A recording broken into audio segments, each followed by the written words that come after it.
அதிகப்படியான புவியீர்ப்பு விசை பூமியை விட பயங்கரமா இருக்கும்னு சொல்றாங்க. அதே மாதிரி இது எவ்வளவு ஸ்ட்ராங்னு கிராவிட்டி பாத்தீங்கன்னா 17% இது ஸ்ட்ராங்கா இருக்குமா பூமியை விட இது கிராவிட்டி. இதுல ஃபர்ஸ்ட் பர்சன் யார் பார்த்தா இந்த நெப்டியூனை பார்த்தானா நம்ம கலீலியோ தான் பார்த்திருக்காப்புல. அடுத்து நெப்டியூன்ல ஒரு சோலார் புயல் அடிச்சுக்கிட்டு இருக்கு, ரொம்ப ஸ்ட்ராங்கான புயல் போயிட்டு இருக்குன்னு சொல்றாங்க.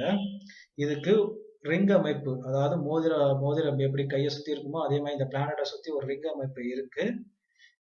அடுத்து இந்த பிளானட் சுத்தி வர்றது, அதாவது ஒரு சுத்துறதுக்கு 16 மணி நேரம், பூமியோட படி 16 மணி நேரத்திலேயே ஒரு சுத்தி முடிச்சிருமா. இந்த பிளானட்ல என்ன இருக்குன்னு பார்த்தோம்னா வாட்டர் இருக்கு, அமோனியா இருக்கு, மீத்தேன் இருக்கா. காரணம் வாட்டர் இருக்க காரணம் இந்த பிளானட் குளிர்ந்த நிலைக்கு போறதுனால வாட்டர் இருக்க சான்ஸ் இருக்கு. இது நெப்டியூன் பார்த்தோம்னா இது 13 நிலாக்களை கொண்ட ஒரு பிளானட்.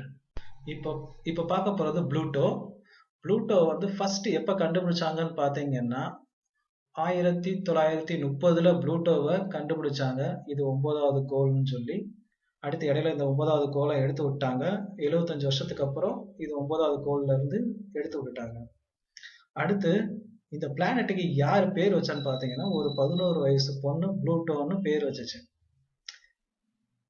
இந்த ப்ளூட்டோ 18.5% தான் எர்த்தோட சைஸ்ல இருக்கு அப்படின்னு சொல்லியிருக்காங்க. இருக்கையில குட்டி பிளானட் இதுதான். இந்த ப்ளூட்டோ 5 நிலாக்களை கொண்ட ஒரு பிளானட். இந்த ப்ளூட்டோல சன்லைட் பெரும்பாலும் படுறது கொஞ்சம் கஷ்டம் தான். காரணம் இது ரொம்ப தூரத்துல சூரிய கிரகத்திலேயே ரொம்ப தூரத்துல இருக்கிறதுனால இந்த சூரிய ஒளி ரொம்ப கம்மியா படுது. இதுக்கு அட்மாஸ்பியரும் இருக்கு. காரணம் குளிர்ந்த நிலை எல்லா விஷயம் நடக்கிறதுனால கண்டிப்பா அட்மாஸ்பியர் உருவாகிறதுக்கு அமைப்பு அதிகமா இருக்கு. இந்த ப்ளூட்டோல சாலிட் ராக் கோர், அதாவது பாறைகள் அமைப்பு, நல்ல திட பாறைகள் அமைப்பு நிறைய இருக்கு. இதுல உறைந்த நிலையில நைட்ரஜன் வாயு இருக்கு. இந்த ப்ளூட்டோல பாத்தீங்கன்னா 6.39% எர்த் ரொட்டேஷன், அந்த ரொட்டேஷன் ஆக்சிஸ்ல தான் இது இருக்கு. இது ஒரு எர்த்தை வச்சு இதை கம்பேர் பண்ணி சொல்றாங்க. இதோட இருக்கையில பெரிய ஆர்பிட்ல சூரிய குடும்பத்துல சுத்துறது இந்த கிரகம் தான். அதுவும் இல்லாம இது இடையில ப்ளூட்டோ என்ன பண்ணும்னா இடையில நம்ம நெப்டியூனையே அப்படியே கொஞ்சம் லைட்டா சுத்திட்டு வருவாங்க.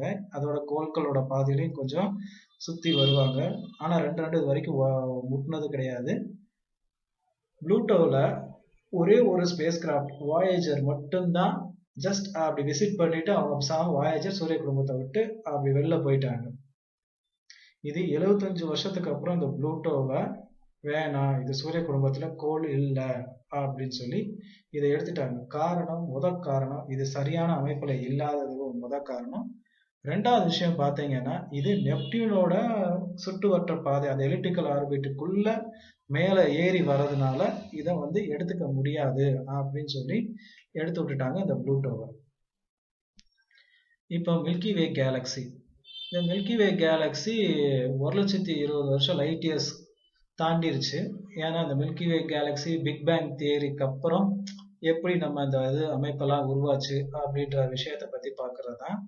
இது 90% எப்படி இருக்கும்னா நல்லா இருட்டாதான் இருக்கும். கொஞ்சம் தான் 10% தான் வெளிச்சம் இருக்கும் இந்த கிரகத்தில், இந்த மில்கி வே கேலக்சில. இதே மாதிரி பல கேலக்சிகள் இருக்கு. அதை நம்ம ஜஸ்ட் வெறுங்கண்ணால பார்க்க முடியாது, டெலஸ்கோப் வழியா மட்டும்தான் பார்க்க முடியும். அதுவும் டெலஸ்கோப் வழியா ரொம்ப இதை பார்த்த முடியாது. ஜஸ்ட் ஒரு நட்சத்திரம் தெரியுற மாதிரி மட்டும்தான் ஒவ்வொரு கேலக்சியும் தெரியும். இதுல காஸ்மிக் வேவ்ஸ், மைக்ரோவேவ்ஸ், ரேடியேஷன்ஸ் எல்லா விஷயங்களும் இந்த கிரகத்துல இந்த மில்கி வே அமைப்புல பால்வெளி அண்டத்துல இருக்கும்.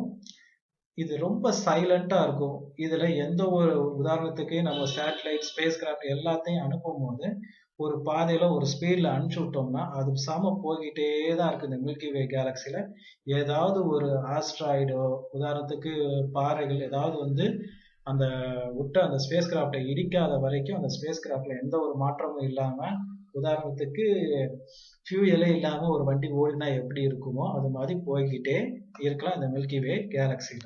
அடுத்து நம்ம பார்க்க போறது ஷூட்டிங் ஸ்டார், வால் நட்சத்திரம். இந்த வால் நட்சத்திரம் என்ன பண்ணும் அப்படின்னா, ஏதாவது ஒரு கிரகத்தை ரெண்டு பாறைகள் அதோட ஒரு பாதையில போய்கிட்டு இருக்கும்போது திடீர்னு ஒரு இடத்துல மோதல் ஏற்படலாம். அந்த மோதல் ஏற்படுத்த அந்த திசை மாறும். அந்த மோதல்ல இருந்து திடீர்னு ஒரு ஒரு குட்டி பாறை மட்டும் பிச்சுக்கிட்டு அதிகப்படியான வேகத்துல சிதறி ஓடும்.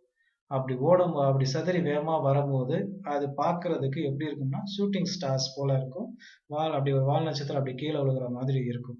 இதுகளுக்கு நார்மலா இந்த மாதிரி மூவ் ஆயிட்டு இருக்க பாறைகள் 12,000 கிலோமீட்டர்ஸ் வேகத்துல எல்லாம் அசால்ட்டா சர சர சரன்னு மூவ் ஆகி வந்துகிட்டு இருக்கும். இது பார்க்க ஒரு ஜெயிண்ட் ஃபயர் பால் மாதிரியே இருக்கும். நல்லா இது போயிட்டு வர பார்க்கும்போது நம்ம கிரகத்துல பார்க்க ஒரு பிரைட்டா ஒரு ஸ்டார் மாதிரி இருக்கும்.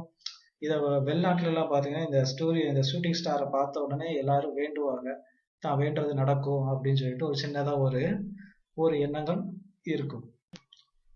இப்போ சந்திர கிரகணம் லூனார் எக்லிப்ஸை பத்தி பார்க்க போறோம். இந்த லூனார் எக்லிப்ஸ் எப்படி இருக்கும்னா, சூரியன், பூமி, நிலா இது அமைப்புல தான் இருக்கும். சூரியன் இருக்கும், நிலாவுக்கும் சூரியனுக்கு இடையில பூமியானது வந்துருச்சுன்னா இதோட அமைப்பு எப்படி இருக்கும் அப்படின்னு பார்த்தோம்னா, நல்லா அதிகப்படியான சூரிய ஒளிய பூமி வாங்கும்.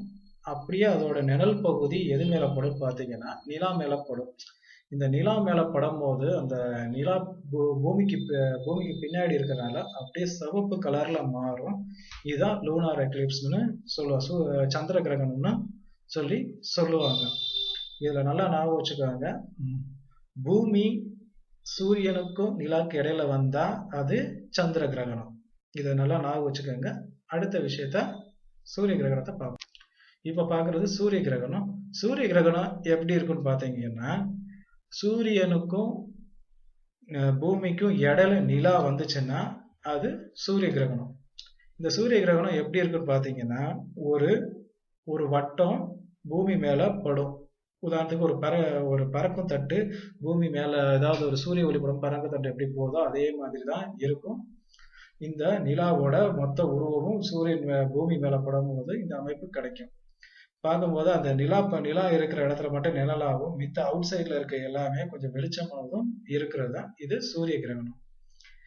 இது எப்படி வரும்னு நல்லா திருப்பி சொல்றேன். சூரியன் முன்னாடி, நடுவுல நிலா, அதுக்கடுத்து பூமி, இந்த 3 அமைப்பு இருந்துச்சுன்னா இத சூரிய கிரகணம்னு சொல்லுவோம். இந்த சூரிய கிரகணத்தினால இப்போ லேட்டஸ்டா என்ன பிரச்சனை எல்லாம் வந்துட்டு இருக்கு பாத்தீங்கன்னா, இப்ப நம்ம எல்லாருமே தற்சார்பு கொள்கையில சோலார் சிஸ்டம் சோலார் பிளான்ட் போட ஆரம்பிச்சிட்டோம்.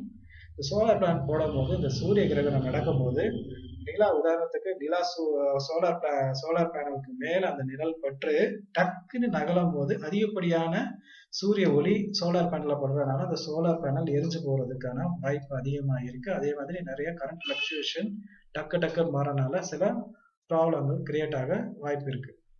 இவ்வளவுதான் இதான் சோலார் எக்லிப்ஸை பத்தி டீடைல்ஸ். இது வரைக்கும் நீங்க நம்ம சேனல்ல பார்த்த வீடியோ உங்களுக்கு பிடிச்சிருந்துச்சுன்னா லைக், ஷேர், சப்ஸ்கிரைப் பண்ண மறந்துடாதீங்க. இதுக்கு அடுத்த வீடியோ பார்ப்போம். இதுக்கு அடுத்த வீடியோ நாளைக்கு வந்துடும். இது அதை விட சூப்பரா இருக்கும். மறந்துடாம சப்ஸ்கிரைப் பண்ண மறந்துடாதீங்க.